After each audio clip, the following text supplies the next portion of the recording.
रायगड, महाराष्ट्रासह देश विदेशातील ताज्या बातम्या पाहण्यासाठी मॅक्स इंडिया लाईव्ह चॅनलला सबस्क्राईब करा आणि बेल आयकॉन दाबायला विसरू नका.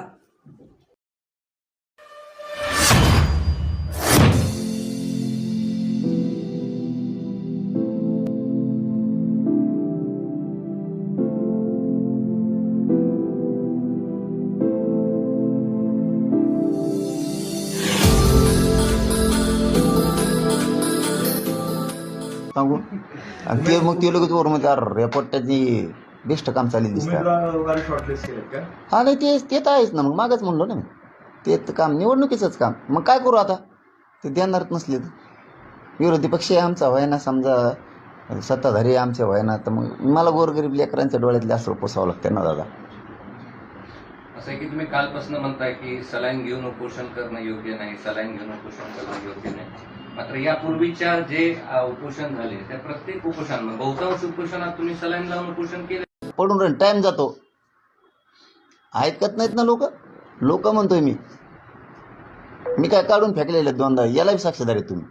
त्यात बी रक्त सगळं हातातून येत होतं, पण ते ऐकत नाहीत ना, ऐकत नाही.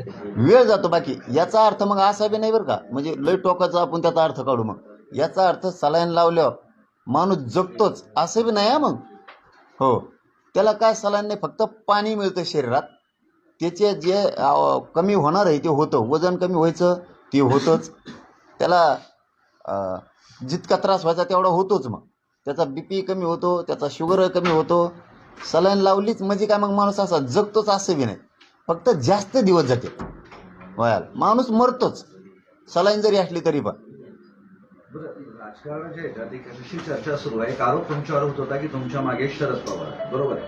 त्यानंतर शरद पवार मुख्यमंत्र्यांना भेटले आणि मुख्यमंत्री आणि शरद पवारांच्या आरक्षणाच्या विषयावर चर्चा झाली, अशी चर्चा आहे. आणि त्यानंतर दुसऱ्या दिवशी तुम्ही उपोषण सुरू नाही हे चर्चा, ती चर्चा मला नाही वाटत होते आमच्या बाजूने एखादा शब्द बोलले असते म्हणून. शरद पवार हा मग आता बाहेरच काही आहे ना, त्याला आम्ही काय करावं, काय बोललेत काय नाही. मग सांगावं धडक बोललो कळू द्या समजलं. अरे असं कसं तुम्ही बोललात ना, द्याच छाती ठोकून सांगू हा मी आरक्षणासाठी बोललोय.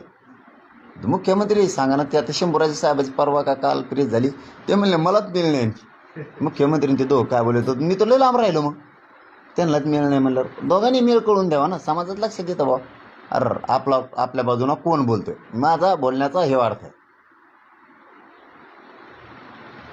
पाटील तुम्ही निवडणुकीमध्ये उभं राहणार, टार्गेट कोण असणार? सरकार असणार, विरोधी पक्ष असणार, का आपल्या पद्धतीने फक्त जिंकायसाठी आपण तयार करणार? 29 ऑगस्टला उघडं करणार सगळं. मराठा समाजाची बैठक बोलून सगळं 29 ऑगस्टला उघडं करणार. पण कामाला आम्ही आत्तापासून लागलो तर आपण काय केलं पाहिजे. आपल्या बाजूनं बोलणारा, आपल्या आरक्षणाच्या बाजूनं बोलणारा ते लोकसभेचं झालं गेलं. आम्ही बोललेला विषय मांडणार, लेखी देणार, मग तो कोणत्या पक्षाचा असला तरी त्यालाही मराठी निवडून आणणार. आणि आता ह्यावेळेस आम्ही नाव घेणार. मग तो कोणचे, महायुती असो, महाविकास आघाडी असो, त्याला. आणि काय आमची बी तयारी करणार आहे, म्हणजे नुसतं अवलंबून नको.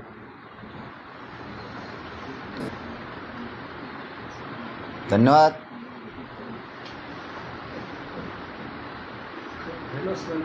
हा ते दरेकर आणि नितीश राणेंनी नितीश तुमच्यावर राणे आरोप केले. काल म्हणजे ते ताकदीने उतरले आहेत तुमच्या विरोधात. आता सगळे दोघे भाजपचे आहेत खास. मग अभियान राबवणार आहेत ना. जाऊन ते दरेकर साहेबले साठाक्या सोडील कुंकडी. मला टाईम नाही त्या साठाक्या आहे का, ते काय मोकळे येतं ते मक्कार माणसासारखा खेळ आहे त्यांचं. जाऊन ते साठाक्या सोडून ते पुढे ऐकून कंटाळा आला आहे मला. आम्हाला आता आम्ही असं ठरवलं आहे की आपलेसुद्धा गोरगरीब फडणवीस साहेबाच्या टेबलाच्या शेजारी बसले पाहिजेत. उत्तर द्यायला लांब होतो ते, तिकडं आम्ही इकडं जवळ पाहिजे असं पटांगणात तिथं. आणि त्यासाठी आम्हाला तिथं जायचं. ते इकडे टेबलपाशी, आपण इकडे टेबलपाशी, मजा येते त्याच्यात. त्यासाठी ती तयारी चालू आहे. मिळाल लोक तिथं पाठवू, जवळच्या जवळ उत्तर देते बिचारी. ते तिकून आम्ही इकून ते तिकून. ते आता ते मीच माझ्या कामात लागलो. मी आता ध्येय ठेवलेलं, यांना उत्तरच नाही द्यायचे जवळ मला सहन होतो. आणि मग बघतो लईच ॲडव करायला लागलेत, मग बघतो. पण चला जाऊन दे, त्यांना सोडून देऊ. आणि राणे साहेबांवरती मी आणखीन उत्तर दिलेलं नाही.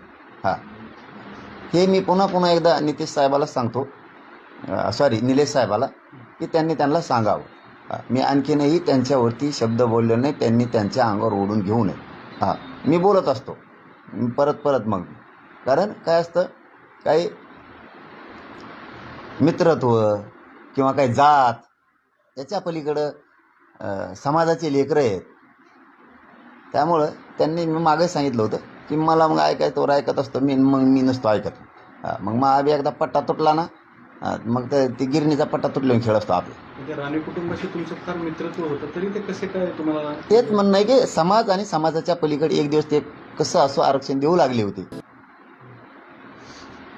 आम्हाला जाण ठेवणारे ते निलेश साहेबांनी त्यांना एकदा समजून सांगितलं तर बरं होईल, नसतं मग मला नाविलाज असतो बोलावं लागेल असं आहे. आणि यांना बाकीच्याला तर काहीच नाही, यांना जे अभियान करायचं आहे ना त्यांना करू द्या. आणि मराठा समाजाच्या लक्षात आले, फडणवीस साहेबांनी अभियान राबायला सांगितलं आहे 2-4 जणांना, हे जितकं करतील तितका पेटून समाज उठणार आहे, तितक्या टाकतील. बघा तुम्ही, हे जितके छगन भुजबळला बळ देणार आहे तितके मराठी इकडं पेटून उठणार आहे. कारण इथं प्रश्न माझ्या गोरगरीब मराठ्यांच्या लेकराचा आहे, इथं माझ्या जातीचा आहे, माझ्या जातीच्या पोरांचा आहे. पोरांच्या मरणाचे हाल सुरू आहेत, पोरं रडतेत, इतके हाल आणि वेदना आम्हाला आहेत. तुम्हाला काय असून तुम्ही ओरडायला लागलात. आणि आम्हीच मराठ्यांनी हे भाजपचे सगळे आमदार तिथं बसवलेले, आम्हीच मराठ्यांनी. आणि आता तुम्हीच बोलायला, आता कळलं मग तुम्हाला मराठीच्या विरोधात बोलल्यावर काय होतं. त्यामुळे त्यांना उत्तरच देत नाही मी आता. त्यांना मला अभियान राबेव, कर बदनाम, आमचे फोड्यो, त्यांना पत्रकार परिषदा घ्यायला लाव. काय तू जेवढं करशील, मला जेवढं फडणवीस साहेबाच्या माध्यमातून तुम्ही उघडं पाडताल तेवढं तुम्ही उघडे पाडणार आहे. माझं समाजात लक्षात आले, मनोज जरांगे यांनी घेरायचं काम सुरू केलं.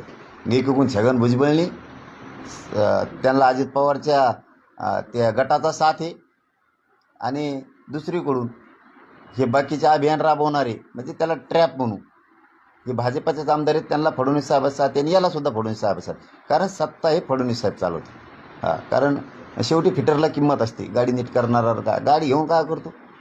ही फिटरने जर एखादा बोट ढिला ठेवला का झालं कार्यक्रम, चाकाचा त्यांना मागचे मागं दोघायचे.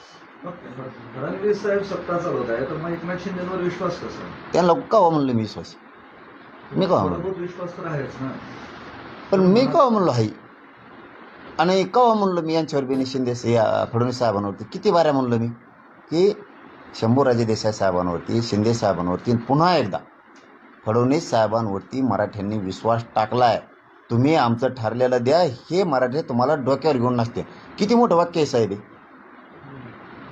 पण ते त्याच्यावर ध्यान नाही देत.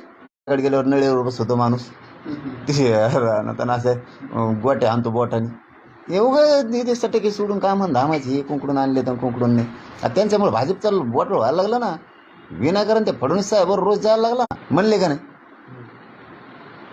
म्हणजे तुम्ही ती आणि आमच्या बहिणीचे आई बहिणीचे डोके फुटले ना बरं फडणवीस साहेब.